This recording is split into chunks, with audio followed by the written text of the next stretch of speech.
Your Excellency Hun Manet, thank you very much for joining us on The World. You're probably the first generation of Cambodian that has had the benefit of relative peace, an external education that has opened your mind to many different ways and systems. Where do you stand in terms of the way forward for Cambodia? I think there are factors that we need to preserve and build upon. Things that we need to preserve is at any cost, is the peace, stability, and security for the nations. That is the fundamental. It's a foundation for everything else. It's the development to stop prevention of further suffering and death of the people, like we've seen in the past of our history, because 500 years of internal conflicts. You're widely tipped to succeed your father, Hun Sen. Is that your expectation? Well, Cambodia is a multi-party democracy. The constitutions indicate that we have election every 5 years. So the choice, the decisions of who and when to be a leader is up to the people of Cambodia. But would you like to be Prime Minister? Is that an ambition of yours? Would you like to carry on that mantle? The answer is I don't know. You must. Yeah, I think it's the wish and the desire of the people. But if the people judge, and that is the time will tell, would that be something that you would find fulfilling, to lead your people?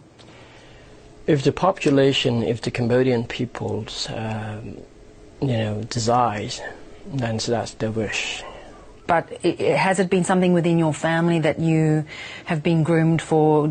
Have you talked about it for many years? Is it something that you felt? No. No, not at all?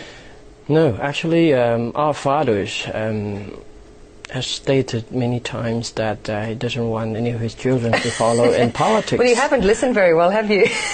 No, what is politics? Politics is, it's has so broad meaning, considering as doing political work or preparation for the, to hold political office. I think that's not necessarily true. What you do, what I've done in the past is purely for humanitarian basis, for example.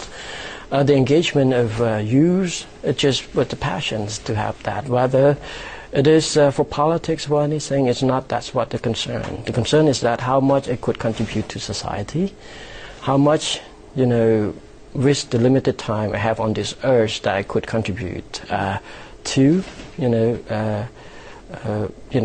fulfilling the needs of many people and that. Let's talk for a moment about, of course, your father has been in power for 30 years, and you've heard the criticisms before, repression, corruption, and now potentially they may point the finger and say there's nepotism in terms of you and your brother coming through.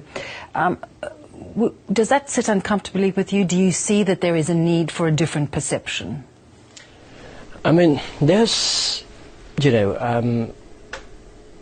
no way to hold people for making judgment on things. That's human beings. People would see a glass, would say, some would say half empty, would say half full. It's their views. It's their decision of making up their mind, that we all respect that. But the facts of the matter is, what's really matter is deep down inside, what do you feel conviction of your actions? Your action is, my father's leading the country for 30 years. The facts that the country has moved from the day where people were being killed during the genocide region, up to the total peace and stability of the win-win policies that never achieved in Cambodia. The internal unity was absent for about 500 years. 98, that's when the whole country was under one unified government for the first time in about 500 years. All the peace and prosperities, all the liberties, all the freedom of expressions, the rights to life, the rights to education, the rights to basics welfare, the rights to, whole form association is there. But by the same token, other countries that have moved in that same direction inevitably have to deal with those issues of corruption and giving everyone equal rights. Please name a countries in this world that don't have corruptions. Some to greater or lesser extent, yes. It's part of the journey. The matter is not what we call a moral relativism. Because it happened in other countries, it should be all right happen in Cambodia. It's not.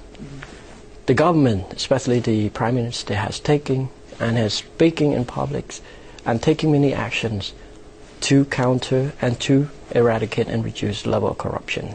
It started by the fact that we acknowledge there is still some problem to a certain extent, but there also progress in this realm. The establishment of anti-corruption unit, the reform in many public sectors services, the reform in education services, and all this stuff, and the arrest and conviction of many high-level officials that conduct in that. So do you talk to your father about how long he's going to stay? And for you, if the people want you to, you'd be Prime Minister?